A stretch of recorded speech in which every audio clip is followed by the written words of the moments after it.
आकाश मार्ग से ही वार्ता सत्संग करके वापस चले गए। एक दिन इनके पास एक ब्राह्मण आए जिनका नाम है कमल भव। कमल भव नाम के ब्राह्मण आए और कहने लगे, महाराज जी भगवान का दर्शन कैसे होगा?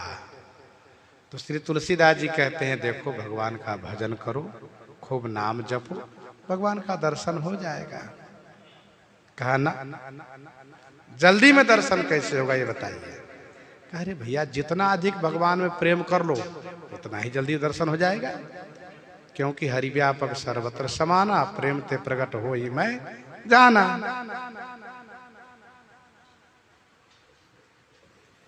कहा नहीं नहीं, हमें कोई जल्दी में बताइए जैसे दर्शन हो।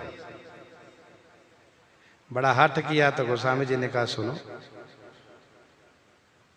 एक पेड़ पर चढ़ जाओ और पेड़ पर चढ़ने के पहले नीचे त्रिशूल गाड़ दो। नीचे त्रिशूल गाड़ करके पेड़ पर चढ़ जाओ, ऊपर से कूद जाना त्रिशूल पर, भगवान के दर्शन हो जाएंगे। तो बाबा दर्शन हो जाएंगे ना? कहाँ हो जाएंगे, जाओ। अब वो गया एकांत में वन में, बड़ा सा त्रिशूल गाड़ दिया, नीचे पेड़ पर चढ़ गया और ऊपर से जब त्रिशूल के अनी को देखता है नुकीला, और मान लो भगवान नहीं मिले और हम इस पर कूदे तो फिर तो सीताराम हो जाए, कुछ हम बचेंगे नहीं, कहीं का नहीं रहेंगे। अरे नहीं नहीं, तुलसीदास जी ने कहा है भगवान मिलेंगे तो मिल जाएंगे। तो कमर उमर कस के आंख बंद के कूदना चाहा, फिर डर लग गया, नहीं मर जाएंगे।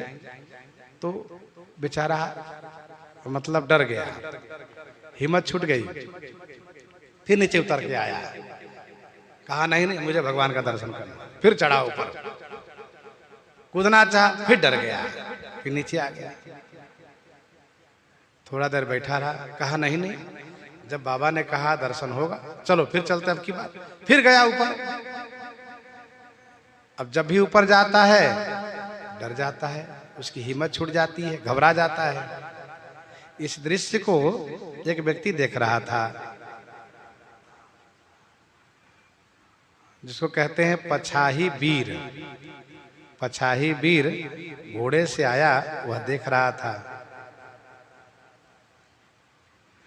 तो उसने पूछा, तुम क्या कर रहे हो? नीचे त्रिशूल गाड़ रखे हो, पेड़ पर चढ़ते उतर जाते हो, चढ़ते उतर जाते हो। तो उसने सारी बातें कही कि मैंने श्री तुलसीदास बाबा से कहा कि भगवान के दर्शन कैसे होंगे। उन्होंने कहा कि नीचे त्रिशूल गाड़ के ऊपर से पेड़ से कूद जाओ, भगवान के दर्शन हो जाएंगे। तो पछाही वीर ने कहा कि श्री तुलसीदास बाबा ने कहा है ना? कहा वही तुलसीदास बाबा ना जिन्होंने श्री रामचरितमानस को लिखा है। कहा तो तुम कूदते क्यों नहीं हो? कहा मैं ऊपर जाता हूं तो मैं डर जाता हूं। तो पछाही वीर ने कहा, सुनो एक काम करो, इस चक्कर में तुम मत पड़ो, लो घोड़ा ले लो, ये मेरा जो भी सामान है सब ले लो, जाओ घर में सुख से जियो, जाओ, अब मैं भगवान का दर्शन करूंगा। अब उसको गोस्वामी जी की वाणी पर बड़ी निष्ठा थी। उनको मालूम है कि भक्त की वाणी को भगवान सत्य अवश्य करते हैं। चारों युग में भगवान ने अपने भक्तों की वाणी की सही की है, प्रमाण दिया है भगवान ने। वह गया ऊपर पेड़ से और कूदा त्रिशूल पर, और जैसे कूदा वैसे भगवान उसको बीच में गोदी में ले लिए, दर्शन दिए, उसका जीवन धन्य हो गया। तो कहने का भाव ये है कि दुविधा में दोनों गए, माया मिली न राम। दुविधा में नहीं रहना चाहिए, संदेह में नहीं रहना चाहिए। एक तरफ रहो, या तो संसार में रहो या तो भगवान की ओर रहो, चाहे माया की ओर रहो या संसार की ओर, भगवान की ओर रहो। अब हम दोनों में उल्टे लटके रहेंगे तो फिर बड़ा कठिन होगा। गोस्वामी जी महाराज चित्रकूट में निवास कर रहे थे। उन्हीं दिनों की बात है, बादशाह के बेटा जहांगीर ने रहीम की संपत्ति को जब्त करके राज्य से निष्कासित कर दिया। रहीम जी चित्रकूट आए हैं। चित्रकूट आए तो चित्रकूट में उनको बड़ा संतोष हुआ, बड़ा अच्छा लगा और वे कहने लगे, क्या वाह, यही तो चित्रकूट है जहां पर विगत विषाद भय पारथ नल, सकृत प्रवेश करत जही आश्रम, विगत विषाद भय पारथ नल। राजा नल भी दुख से मुक्त हुए और अर्जुन पांडव भी दुख से मुक्त हुए इसी चित्रकूट में आकर के। तो इसका मतलब यह है कि हमें भी दुख से मुक्ति यही मिली है। तो रहीम जी बड़े भाव से कहते हैं, चित्रकूट रमी रहे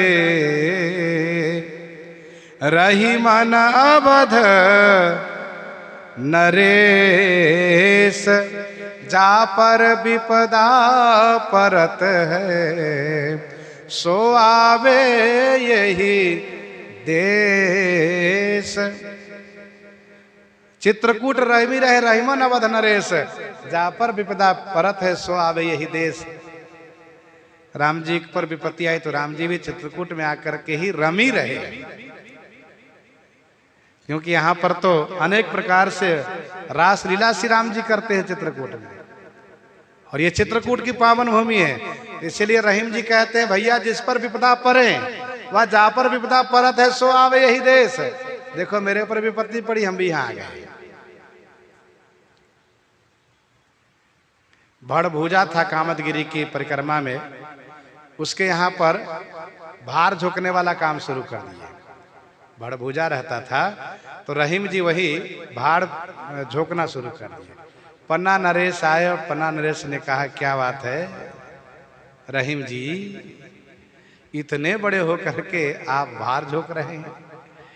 तो उन्होंने कहा, मैंने सभी सांसारिक प्रपंचों को भार में झोंक दिया इसी भार झोंकने में। अब मैं निश्चिंत हो गया हूँ, अब मुझे कोई चिंता नहीं रही। ये तो उनकी बात रही। रहीम जी को श्री तुलसीदास जी महाराज से बड़ा प्रेम हो गया। अच्छा, दो व्यक्ति का प्रेम तब ज्यादा बढ़ जाता है कब? जब मन मिले और इष्ट मिले, मिले भजन रस रीति, तुलसी वहां निशंक है, हठी कर कीजिए प्रीति। खूब प्रेम बढ़ा। तो दोनों में खूब सत्संग होता है। सत्संग इतना अधिक होता है कि कभी कभी रहीम जी तुलसीदास जी के पास रह जाते हैं, तो कभी कभी तुलसीदास जी रहीम जी के साथ किसी मस्जिद में सो जाते हैं। किसी ने कहा कि तुलसीदास जी को रहीम से इतनी मित्रता, कहीं ऐसा तो नहीं कि रहीम के ही परिवार से हो? अच्छा, लोगों को कहने में कोई मना तो कर नहीं सकता है। अब जब विपरीत बातें एक व्यक्ति कहता है तो कानों कानों बात फैल जाती है। तो कुछ लोगों ने कहा, क्यों तुलसीदास जी मुसलमान तो नहीं है क्या? तो गोस्वामी जी कान में यह बात पड़ी कि लोग तो आपके बारे में कह रहे हैं रहीम के साथ उठते बैठते खाते सोते हैं, तो लोग कह रहे रहीम से ही, रहीम भी तो नहीं आप है। तो गोस्वामी जी ने कहा, मुझे इसकी कोई चिंता नहीं। धूत कहो अवधूत कहो, रजपूत कहो, जो लहा कह को, अरे काहू की बेटी से बेटा न ब्याहब, काहू की जाति बिगाड़ न सो। तुलसी सर नाम गुलाम है राम के, जाको रुचे सो कह कछु ओ, मांगी के खैबो मजीद में सोइबो, लैबे के एक न दैबे के दो, लैबे के एक न दैबे के दो। ऐसे श्री तुलसीदास जी और रहीम जी की अद्भुत मित्रता थी। दोनों साथ परिक्रमा करते थे, साथ साथ रहते थे, खूब सत्संग चलता था। एक दिन एक राजा चित्रकूट आए कहीं बाहर से, मंदाकिनी जी में स्नान किए, बढ़िया बढ़िया कपड़ा आभूषण पहन करके हाथी पर बैठ गए, और हाथी अपना सूंड में मट्टी भरा और अपना सिर पर यूं डाला तो मट्टी पड़ गई राजा के ऊपर। राजा बड़ा नाराज हुआ, हाथी से उतर गया और अपने सेवकों से, सिपाहियों से कहा, हाथी को मार डालो। तो लोगों ने क्या किया, हाथी को बांध दिया बहुत भारी वृक्ष में, जंजीर से उसको जकड़ दिया और मारने की तैयारी करने लगे लोग। भीड़ इकट्ठी हो गई थी। श्री तुलसीदास जी रहीम जी ने भीड़ को देख करके वहां जा करके पूछने लगे, तो पता चला ऐसी बात है। तो श्री तुलसीदास जी ने कहा, रहीम जी हाथी के जान बचाना चाहिए। रहीम जी ने कहा, हाँ प्रयास तो करना चाहिए।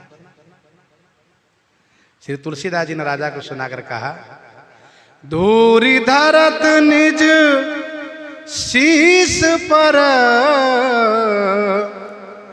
कहु रहीम के ही काज। झट से रहीम जी ने कहा, जेहि राज मुनि पत्नी तरी, सो ढूंढत गजराज, सो ढूंढत गजराज। श्री तुलसीदास जी ने कहा, ये हाथी अपने सिर पर रज रख रहा है, क्या बात है। रहीम जी ने कहा, हाथी ने सुना है कि राम जी के चरण रस से मुनि पत्नी अहिल्या का उद्धार हो गया था, तो चित्रकूट में श्री राम जी के सभी जगह चरण पड़े हुए हैं। तो हाथी ने सोचा, कोई रज, कोई चरण के रज मेरे सिर पर पड़ जाए, मेरा भी उद्धार हो जाए, ये हाथी का भाव है। राजा ने सुना, इतना भाव हाथी के अंदर। देखो, हाथी पशु हो करके वो रज लेकर के अपना उद्धार चाहता है। एक मैं ऐसा ना समझ मूर्ख राजा कि रज मेरे ऊपर पड़ गया तो मैं नाराज होकर उसको प्राण दंड दे रहा हूं।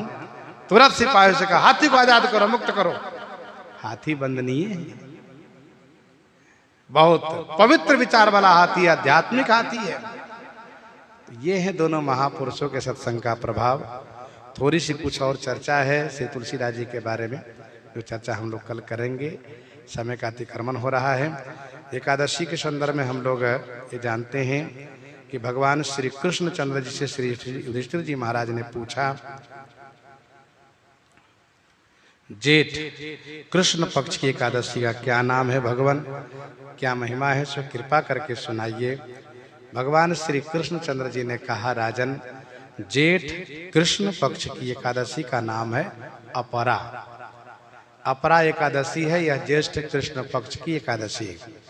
अपरा माने अपार धन बल वैभव शक्ति सामर्थ्य प्रदान करने वाली यह एकादशी है।